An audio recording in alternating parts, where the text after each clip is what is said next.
Welcome to Dream Tale Sleep Stories. Tonight's reading is The Tallest Friend. Settle into your bed or sofa and let your shoulders, jaw, and eyelids grow heavy. Inhale slowly. 1, 2, 3, and sigh the air away, allowing the day to fade into quiet dark. With every soft inhale, you invite fresh English phrases. With every gentle exhale, stray thoughts drift farther off. Behind my voice flows a gentle fade-a-wave melody, renowned for guiding the mind toward deep relaxation. Soon the music will shift into soothing alpha wave tones, carrying you toward a calm shoreline of dreams. Keep your eyes closed or follow the captions, whichever feels right. Simply receive the rhythm and resonance of the language. Deep in rest, tonight's phrases will take root like seeds, ready to bloom into stronger English skills with the morning light. When you feel settled, hold that unhurried breath and allow yourself to drift into the tale.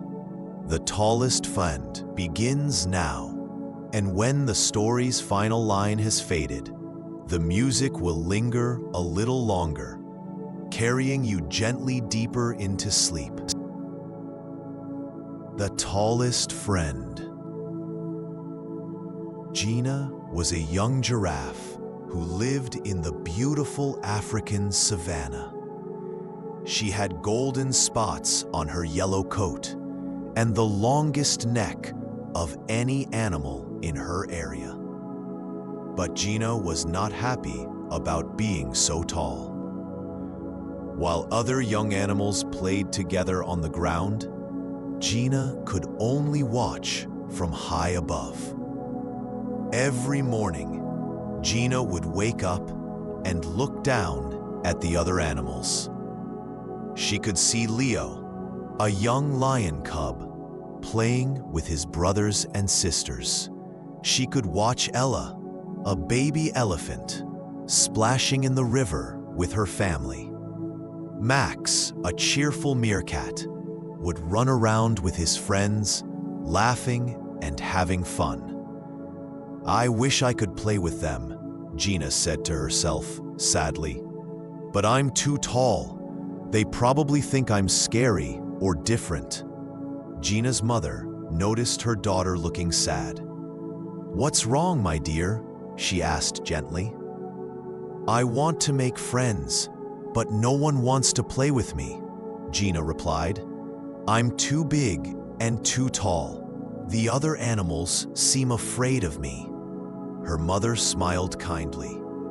"Being tall is a gift, Gina. One day you'll understand why.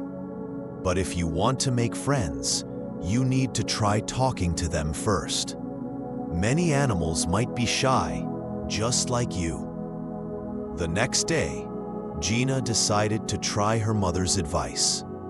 She walked carefully toward the river, where many animals came to drink water. As she approached, she saw Leo playing near the water's edge. Gina lowered her long neck down to his level. "Hello," she said softly. "My name is Gina. Would you like to be friends?" Leo looked up, surprised. He had never spoken to a giraffe before. "Hi," he said carefully. "I'm Leo. You're very tall." "Yes, I know," Gina said, feeling embarrassed. "Sometimes I wish I wasn't so tall." "But being tall must be amazing," Leo exclaimed. "You can see everything from up there. I bet you can see our whole home from where you are." Gina had never thought about it that way. "Well, yes, I can see very far. I can see the mountains, the big trees, and even the places where other animal families live." "That's so cool," Leo said excitedly. "Can you tell me what you see?" For the first time in a long while, Gina felt happy about her height, She described all the beautiful things she could see from her high position. Leo listened with great interest, asking many questions about the faraway places Gina could observe. Soon, Ella the elephant and Max the meerkat came over to listen too. They were fascinated by Gina's descriptions of the savannah from above.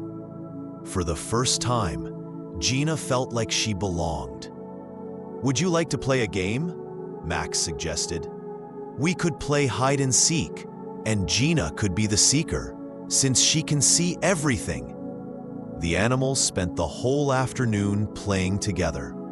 Gina used her height to spot the hiding animals, but she was careful to give them enough time to find good hiding places. Everyone laughed and had fun. As the days passed, Gina and her new friends met every afternoon to play. Leo taught Gina about being brave. Ella showed her how to be gentle and kind, and Max made her laugh with his funny jokes. In return, Gina helped them see the beauty of their home from a different perspective. However, one day, a serious problem came to the savannah. The rainy season had not come when it was supposed to. The rivers began to dry up, and the usual water holes became empty. All the animals were worried because water was becoming very hard to find. Gina's friends looked tired and thirsty. The small water sources that remained were far away, and many animals didn't know where to find them. The situation was becoming dangerous for everyone in the savannah. "We need to find water soon," Leo said weakly. "My family and I are very thirsty, but we don't know where to look. The river where we used to play is almost completely dry," Ella added sadly. "My mother is very worried about our herd." Max nodded. "My family has been digging holes, but we can't find any water underground near our home." Gina felt terrible seeing her friends so worried and thirsty. She wanted to help them, but she didn't know how. That evening, she talked to her mother about the problem. "The drought is indeed serious," her mother agreed. "But remember what I told you about your height being a gift? Now might be the time to understand what I meant." The next morning, Gina had an idea. She used her long neck to look far across the savannah, much farther than any other animal could see.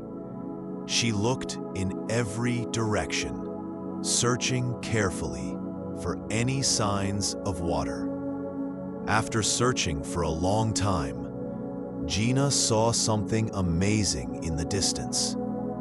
Far away, beyond the hills that the other animals couldn't see past, there was a green area with trees. Where there were green trees, there was usually water. Gina hurried back to find her friends. "I think I found water," she called out excitedly. "Really? Where?" Leo asked hopefully. "It's very far away, past those hills," Gina explained, pointing with her head toward the distant green area. "I can see green trees there, which means there must be water." "But how can we get there?" Ella asked. "We can't see where you're pointing, and we might get lost." Gina thought for a moment, then smiled.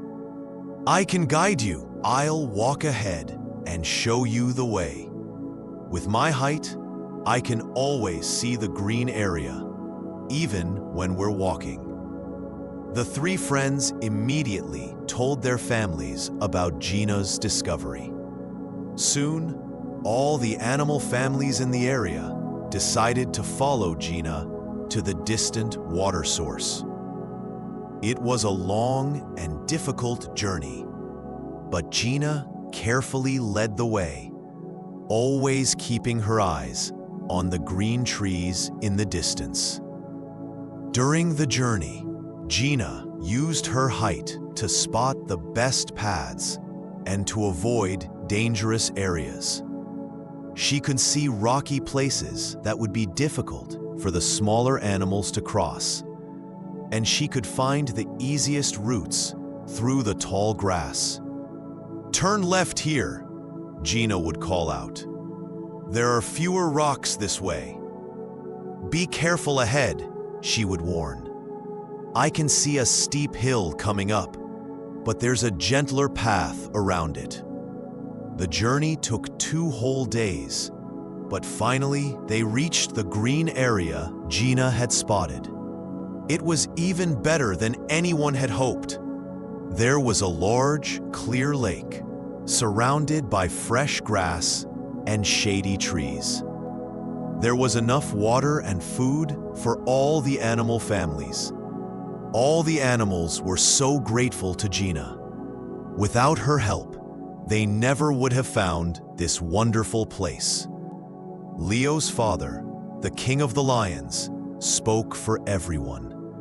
"Gina, you have saved us all," he said with great respect. "Your height, which you thought was a problem, turned out to be exactly what we needed.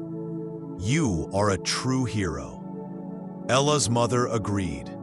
"We are so lucky to have you as our friend. You showed us that being different can be a wonderful thing." Max and his family cheered loudly. "Gina, Gina, our tall friend saved the day." Gina felt overwhelmed with happiness. She had always thought her height made her different in a bad way, but now she understood what her mother had meant. Her height was indeed a gift that could help others. From that day on, Gina became the official farseer for all the animal families. Whenever they needed to find new places to live or avoid dangers, they would ask Gina to use her height to look ahead and guide them. But more importantly, Gina had learned something valuable about friendship. True friends don't care if you're different. They care about who you are inside. Leo, Ella, and Max had become her best friends, not despite her height, but because of her kind heart and helpful spirit. The animals decided to make their new home near the lake that Gina had found. Every evening, the friends would meet by the water to play and talk. Gina would tell them about all the interesting things she could see from her high viewpoint, and they would share their own discoveries from ground level. "You know," Leo said one evening as they watched the sunset, "I used to think being the strongest was the most important thing, but you taught me that being helpful and kind is much better. And I learned that being different isn't something to be sad about," Ella added. "It's something to be proud of, especially when you use your differences to help others." Max nodded enthusiastically. "The best thing is that we're all different, but we're still the best of friends. Gina is tall, Leo is brave, Ella is gentle, and I'm fun." Everyone laughed at Max's joke. Gina looked around at her wonderful friends and felt grateful for everything that had happened. She had started by feeling sad about being different, but now she understood that her differences were actually her strengths. As the stars began to appear in the sky, Gina's mother came to visit the group of friends. She smiled proudly at her daughter. "I'm so proud of you, Gina," she said. "You've learned the most important lesson of all, that our differences make us special, and when we use them to help others, we find true friendship. Gina hugged her mother with her long neck. Thank you for teaching me to be proud of who I am, she said. I finally understand what you meant about my height being a gift. From that night on, Gina never felt sad about being tall again. Instead, she felt proud and grateful. She had the best friends anyone could ask for, and she had learned that being different was actually being wonderful. The savannah had found not just a new source of water, but also a new understanding of friendship, acceptance, and the value of diversity.